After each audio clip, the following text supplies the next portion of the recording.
जय मसीह की। फिर से एक बार प्रभु यीशु मसीह के नाम से आप सबको स्वागत है। आइए प्रार्थना के साथ ही समय हम शुरू करते हैं। धन्यवाद करते परमेश्वर पिता, आपकी अनुग्रह कृपा के लिए, दया के लिए आपने एक मौका दिया है। सारे आदर और महिमा आपको देते प्रभु। धन्यवाद करते आज के दिन के लिए परमेश्वर पिता। जो कुछ भी हम करते प्रभु, आपको महिमा मिले प्रभु यीशु मसीह के नाम से, आमीन।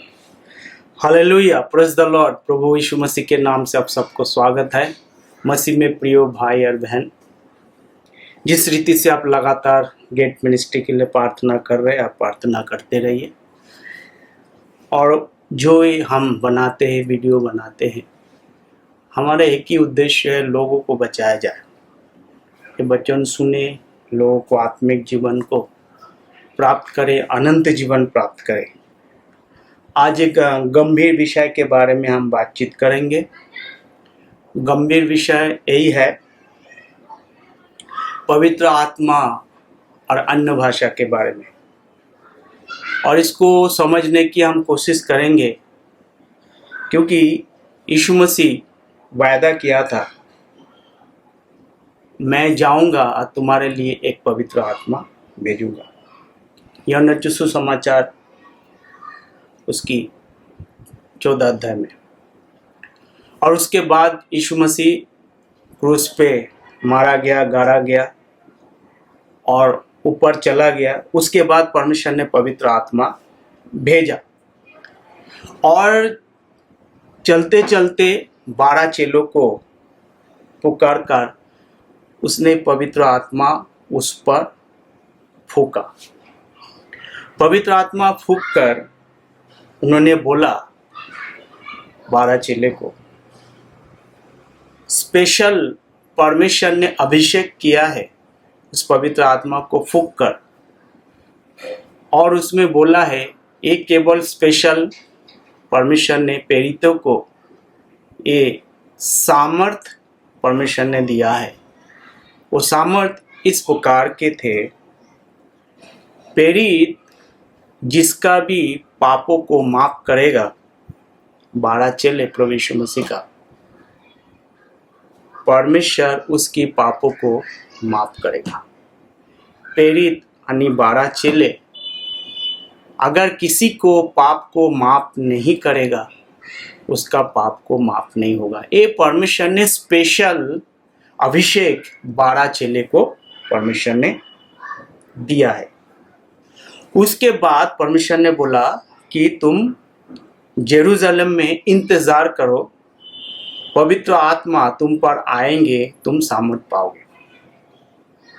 और हम जानते हैं कि पवित्र आत्मा जब उन पर आया और उसने सामर्थ को पाया, और जब सामर्थ पाया, प्रेरितों के काम 2 अध्याय उसको हम पढ़ते हैं, हम देखेंगे वो सारे के सारे अन्य भाषा में बोलने लगे। प्रेरितों के काम 2 अध्याय उसकी 4 आयत, ये सब पवित्र आत्मा से भर गए और जिस प्रकार के आत्मा ने उन्हें बोलने की सामर्थ्य दी, वो अन्य भाषा में बोलने लगे। आकाश के नीचे हर एक जाति में से भक्त यहूदी जेरूशलेम में रह रहे थे। कौन लोग? तो पूरे दुनिया में से जो यहूदी लोग, उनके जो पर्व है, फेस्टिवल है, उस उत्सव को मनाने के लिए यहूदी लोग, यहूदी भक्त पूरे दुनिया में जो फैले हुए हैं, वो लोग वहाँ पर इकट्ठे हुए थे। इस बात को आपको समझने की जरूरत है। वचन 5 में इस बात को बिल्कुल परमेश्वर ने स्पष्ट रूप से हमारा सामने रखा है। आकाश के नीचे हर एक जाति में से इंग्लिश में जब हम इसको पढ़ते हैं और उनको परिभाषा को हम देखेंगे, जो परिभाषा हिंदी में किया हुआ है, कई बार जो परिभाषा हुआ है जिससे हमें थोड़ा से समझने की तकलीफ होता है, तो जब हम इंग्लिश में पढ़ते हैं उसको, तो हमें समझ में आता है। खास करके किंग जेम्स वर्सन, बाकी वर्सन में बहुत सारे थोड़ा से आगे पीछे हुआ है, परंतु किंग जेम्स वर्जन जो परमेश्वर के वचन है, एक्चुअल है, उससे हमें ये तमाम चीज़ों को क्या चलते पता चलते हैं। And there were dwelling at Jerusalem Jewish, JEWS, Jewish devout men out of every nation under heaven। ये पूरे नेशन जो है यहाँ पर बताया गया है, पूरे दुनिया में जो देश है, उस देश में से जहाँ यहूदी लोग वहाँ देश में रहते थे, वही लोग के बारे में बात कर रहे हैं। परंतु जब हिंदी में पढ़ते, आकाश के नीचे हर एक जाति बोलेगा तो हमें समझ में आता है परमेश्वर का वचन कोई भी जाति के बारे में बात कर रहे हैं। यहाँ पर ऐसा नहीं है।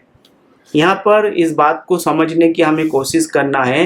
And there were dwelling at Jerusalem Jewish, यहूदी लोग वहाँ पर रह रहे, कॉमा डिवोट मैन, यहूदी भक्त, out of every nation under heaven, पूरे जो देश है उनमें से लोग इकट्ठे होके उनके त्यौहार को यानी उनके उत्सव को पालन करने के लिए वो लोग वहाँ पर क्या हुआ, इकट्ठा हुए थे।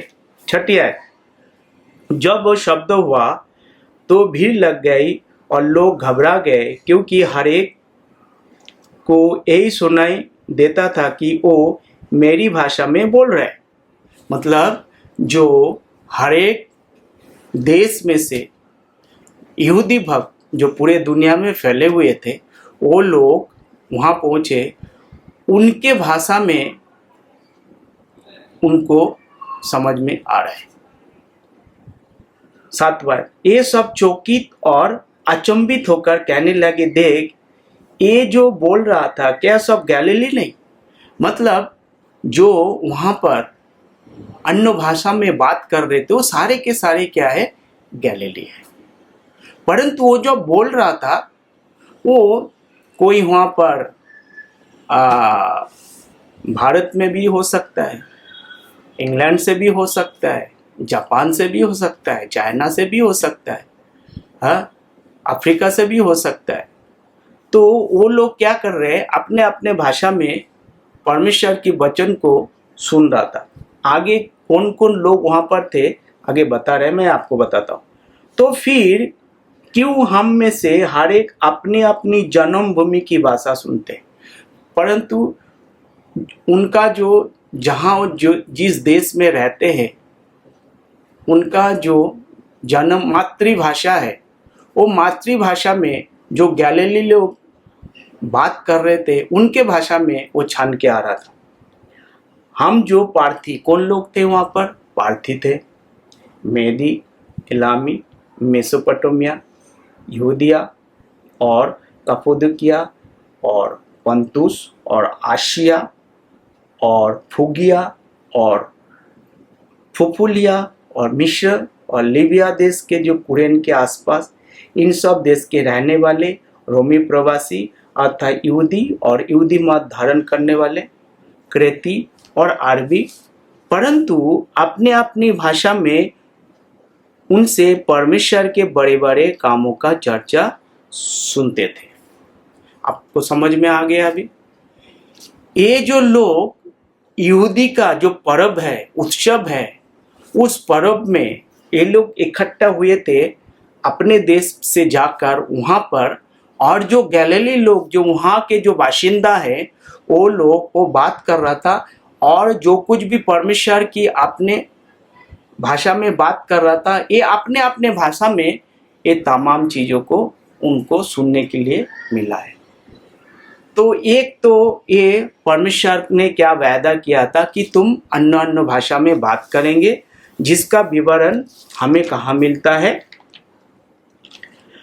हमें मिलता है मार्कुस उसकी 16 अध्याय उसकी 15 से जो हम पढ़ते हैं, यहाँ पर बिल्कुल क्लियर लिखा है, और उसने से कहा तुम सारे जगत में जाकर सारे सृष्टि के लोगों को सुसमाचार प्रचार करो, जो विश्वास करे वो बपतिस्मा ले उसकी उद्धार होगा, परंतु जो विश्वास नहीं करेगा वो दोषी ठहरेगा। विश्वास करने वाले में चिन्ह होंगे कि मेरे नाम से दुष्ट आत्मा को निकालेंगे, नए नए भाषा बोलेंगे।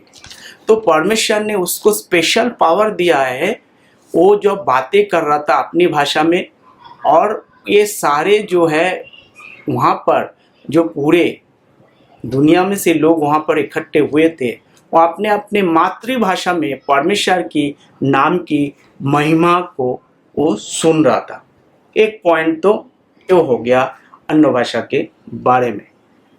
दूसरी बात ये है, परमेश्वर यहाँ पर क्या कह रहे हैं, पवित्र आत्मा का जो काम यहाँ पर प्रकट हो रहा है, क्योंकि परमेश्वर ने वादा किया था और वादा के अनुसार काम शुरू हो गया था। यीशु मसीह गया, पवित्र आत्मा को भेजा, पवित्र आत्मा से भर गए और पवित्र आत्मा का काम शुरू हो गया और पवित्र आत्मा चालू हो गया, वहां पर सबके जीवन में बड़े बड़े काम करने लगे। दूसरी, जब हम करंथियों की पुस्तक में आते हैं, वहां पर हमें जो है थोड़ा से समस्या होता है। इस समस्या को हम समझने की कोशिश करेंगे। इस समस्या जब हम देखते हैं उसकी पहला करंथियों की पुस्तक, उसकी 14 अध्याय, उसकी 2 आयत, क्योंकि जो अन्य भाषा में बात करता है वो मनुष्य से नहीं परंतु परमेश्वर से बात करता है, इसीलिए कि उसकी बातें कोई नहीं समझता, क्योंकि वो भेद की बातें आत्मा में होकर बोलता है। आप समझ में आ रहा है? यहाँ पर हमने क्या देखा, जब अन्य भाषा में गलीलियो जो बात कर रहे थे सारे मनुष्यों को समझ में आ रहा था। यहाँ जो परमेश्वर के सेवक अन्य भाषा में बात कर रहे हैं किसी को समझ में नहीं आ रहा था। ये भी एक प्रकार की परमेश्वर ने क्या दिया है, एक वरदान परमेश्वर ने प्रेरितों को दिया है। क्यों दिया है? क्यों उनकी भाषा को लोगों को समझ में नहीं आ रहा है? क्योंकि परमेश्वर ने पौलुस को क्या दिया, एक प्रकाश दिया है और परमेश्वर ने बात करने के लिए उसको एक अन्य भाषा दिया है, इसीलिए लोगों को वो समझ में नहीं आ रहा है। अगर लोगों को समझ में आता तो यहाँ पर परमेश्वर की वचन स्पष्ट रूप से आपके सामने लिखा हुआ होता। परमेश्वर की वचन जब प्रेरितों के काम 2 अध्याय जब हम पढ़े, उसकी 10 और 11 हमने देखे, पूरे दुनिया भर में से जितना भी लोग इकट्ठे हुए थे उनको समझ में आया भाषा। यहाँ लोगों को समझ में नहीं आता है, एक तो समझ में आता है, एक तो समझ में नहीं आता है। ये पॉइंट आपको समझ में आना जरूरी है। जो अन्य भाषा में परमेश्वर ने पहला करंथियों के पुस्तक प्रेरितों को दिया है, वो परमेश्वर की जो प्रकाश है, जो परमेश्वर की वचन है, उसको समझने के लिए परमेश्वर ने उसको स्पेशल परमेश्वर ने भाषा दिया है और उस भाषा से वो परमेश्वर ने उनसे बात कर रहा था। परंतु परमेश्वर की वचन को जब हम देखते हैं 13 अध्याय उसकी 8 आयत में जब हम देखते हैं, क्या कहते हैं, प्रेम कभी टलता नहीं, भविष्यवाणियों तो समाप्त हो जाएगी। भविष्यवाणी का मतलब है एडवांस टेलिंग, पहले से बताया जाना कि भविष्य में ये होने वाला है, इसको कहते हैं भविष्यवाणी। ठीक है, भाषा हो तो जाती रहेगी। क्या कह रहे हैं यहाँ पर, भाषाएं क्या है, वो खत्म हो जाएगी रहेगी, ज्ञान तो मिट जाएगा। ये जो लैंग्वेज की हम बात कर रहे हैं, इस भाषा के बारे में बात नहीं कर रहे। परमेश्वर के वचन भाषाएं जाते रहेंगी। ये जो परमेश्वर ने स्पेशल भाषा जो दिया है वो क्या हो जाएंगे, एक दिन वो सीज हो जाएंगे, चले जाएंगे। ठीक है, क्योंकि हमारा ज्ञान अधूरा और हमारे भविष्यवाणी अधूरी, परंतु जब सर्वसिद्ध आएगा तो अधूरा मिट जाएगा। समझ में आ रहा है? तो कई लोगों की धारणा है, क्योंकि हम ज़्यादातर इमोशन में और धारणा में हम जीते, अच्छी बात है आप जिए, परंतु इमोशन और भावनाएं और धारणा में जो जीते हैं वो क्या कहते हैं, बहुत सारे परेशानियां अपने जीवन में लाता है। तो भावनाओं में और इमोशन में हमें क्या करना है, निकल के आना है, सच्चाई को देखना है जो परमेश्वर की वचन स्पष्ट रूप से हमारा सामने रखा है। कई बार हम भावनाओं में बहक जाते हैं और अपने सोचों के आधार पर हम क्या करते हैं, हम आगे बढ़ते हैं, क्योंकि हमारा ज्ञान क्या है, अधूरा है और हमारी भविष्यवाणी अधूरी। परंतु जब सर्वसिद्ध आएगा तो अधूरा मिट जाएगा। प्रेम कभी टलता नहीं, भविष्यवाणियों जो समाप्त हो जाएगी, भाषाएं जो जाते रहेगी, ज्ञान तो मिट जाएगा। क्योंकि हमारा ज्ञान क्या कह रहे हैं यहाँ पर, भाषाएं। तो हम जो भावनाओं में जी रहा है, हम जो माया में जी रहा है, उनमें से निकल के आना है और हमें जो है सच्चाई के साथ समझौता करना है। अगर आप सच्चाई के साथ खड़े रहते हैं, ये सारे समस्या जो आपके जीवन में है क्या हो जाएंगे, खत्म हो जाएंगे। कई बार यहाँ कहते हैं कि सर्वसिद्ध हो जाएंगे, 10 आयत को, प्रेरितों के काम 13 का 10। परंतु जब सर्वसिद्ध आएगा तो अधूरा मिट जाएगा। तो कई बार हमारा मन में पड़ा हुआ रहता है और हमने सीखे कि जब यीशु मसीह आएंगे तब ये सारी बातें पूरा होगा। उसका मतलब कि ये बातें जो लिखा हुआ है पूरा नहीं होगा, ऐसा थोड़ी है। यहाँ पर परमेश्वर अपने बातों को क्लियर, सबको समझ में आए, सारे बातों को परमेश्वर ने यहाँ पर बता दिया है। पूरे बाइबल के अंदर लिखा हुआ है। जो कुछ भी परमेश्वर का वचन है ये कंप्लीट हो चुका है। जब पौलुस 13 पुस्तक को लिख रहा था तब परमेश्वर ने उनको जो भाषा, अन्य भाषा दिया था, उस भाषा में परमेश्वर की बात करके अपने पुस्तक को लिख रहा था। परमेश्वर के साथ बात करने के लिए उसने एक स्पेशल भाषा दिया जो 2 में कहते हैं 14, क्योंकि जो अन्य भाषा में बात करते मनुष्यों से नहीं परंतु परमेश्वर से बात करते, इसलिए कि उसका बातों कोई नहीं समझता। परंतु वहां पर ऐसा नहीं था। प्रेरितों के काम में उनको सबको समझ में आ रहा था। यहाँ सबको समझ में इसलिए नहीं आ रहा है क्योंकि परमेश्वर अपनी प्रकाश को क्या कर रहा है, पौलुस को दे रहा है। जो प्रकाश पौलुस को दे रहा है वो परमेश्वर की वचनों को लिखने के लिए पौलुस को क्या कर रहा है, प्रेरित कर रहा है।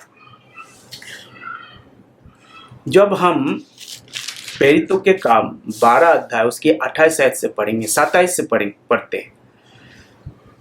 इस प्रकार तुम सब मिलकर मसीह की देह हो और अलग अलग उसके अंग हो, और परमेश्वर ने कलीसिया में अलग अलग व्यक्ति नियुक्त किए हैं।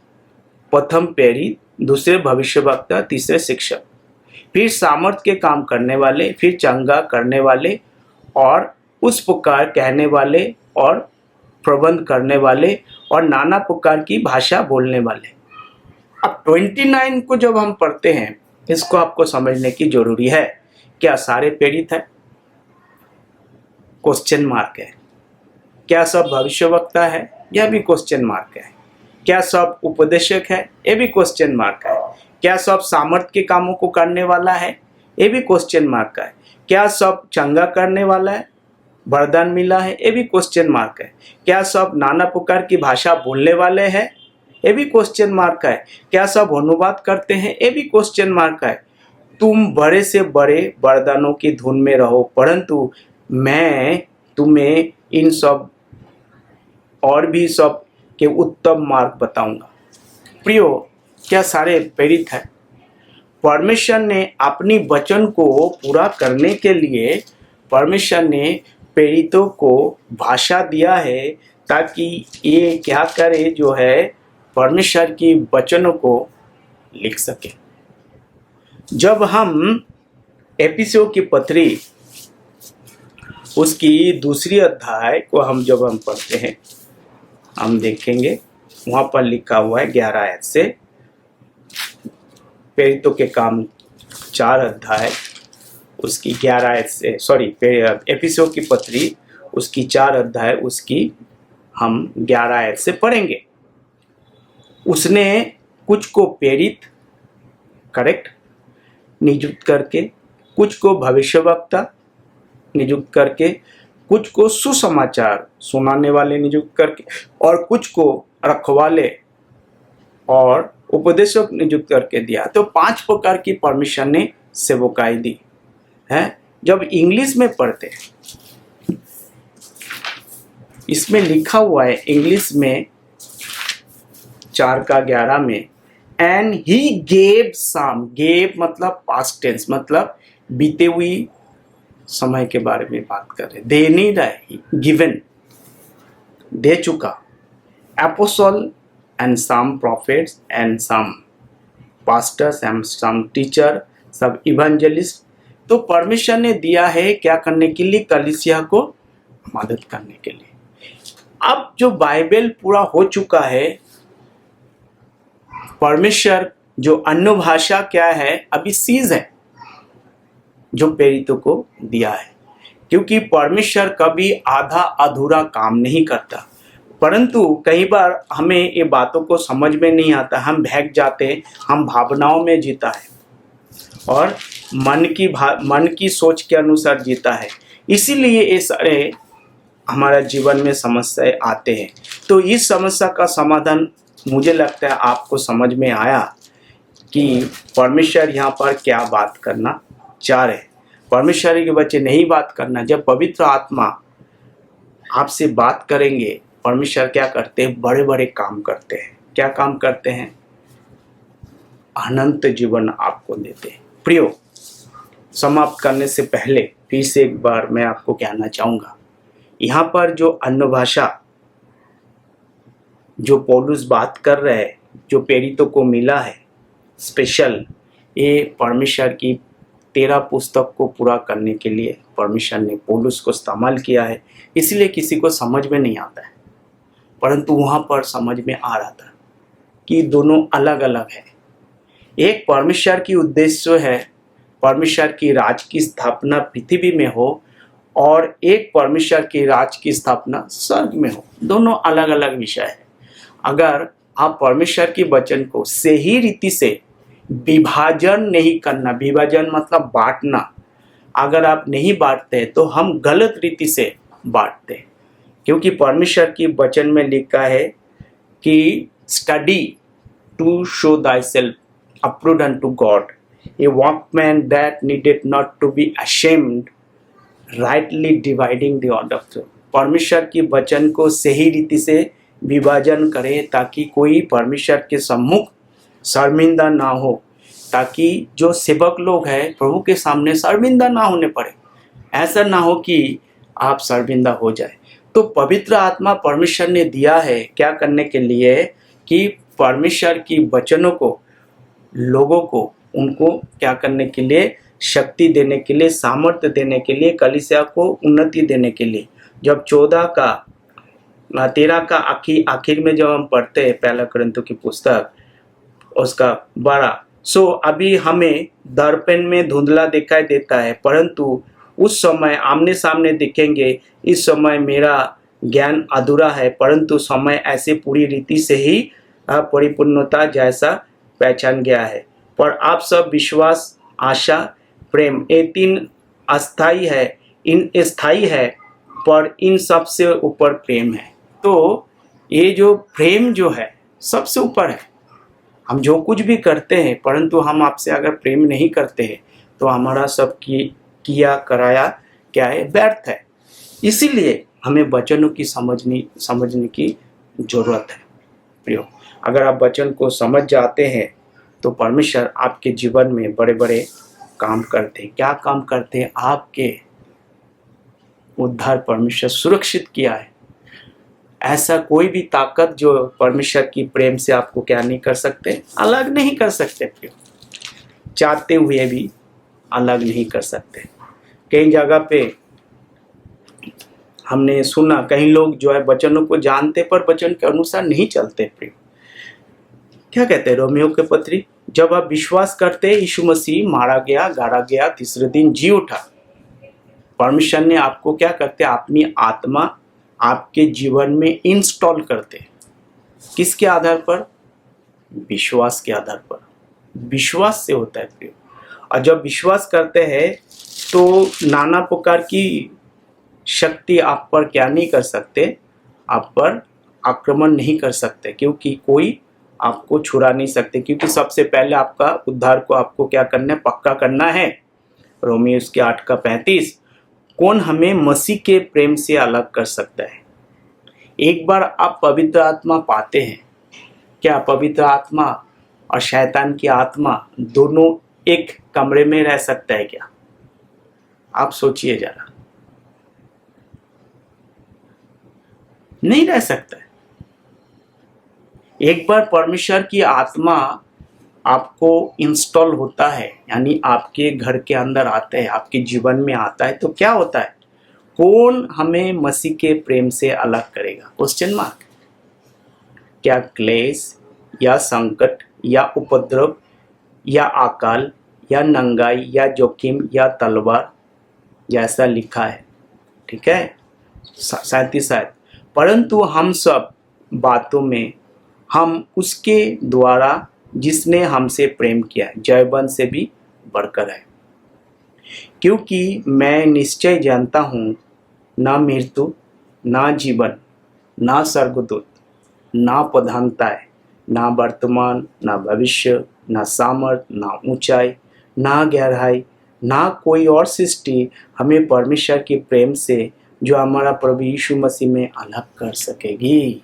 ये परमेश्वर गारंटी देता है आपको। Once you believed on Lord Jesus Christ, He died, buried and rose again, you were sealed with the Holy Spirit. The Holy Spirit dwells in your heart. If you read Romeo chapter 8 and 9, he says here, I'll read for you. और जो शारीरिक दशा में है वो परमेश्वर को प्रसन्न नहीं कर सकते, ओके। परंतु जब कि परमेश्वर की आत्मा तुम में रहता है, जो तुम शारीरिक दशा में नहीं परंतु आत्मिक दशा में, यदि किसी में मसीह का आत्मा नहीं है वो उसका जन नहीं है। Now God is installed the Holy Spirit in our lives. What is the condition? Only believe. Once you believe, you saved. Nobody can touch you and snatch you from the hand of God.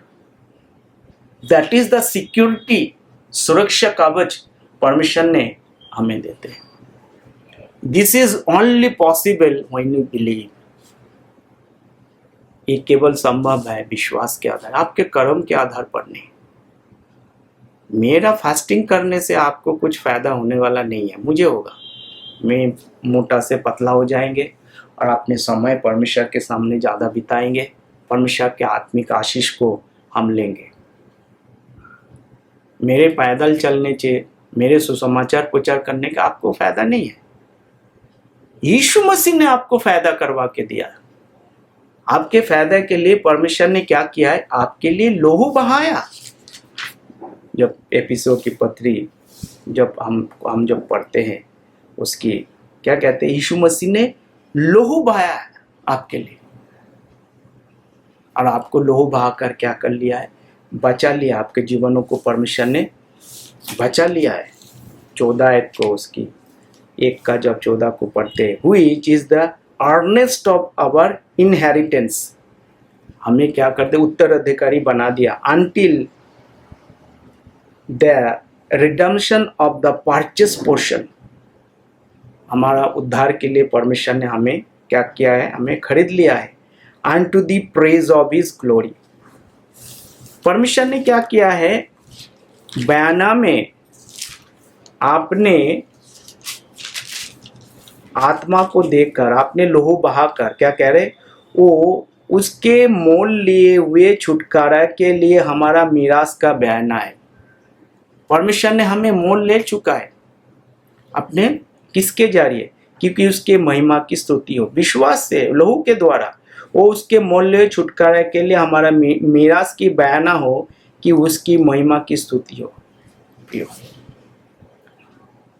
ये हमारे लिए क्या है, एक मौका है।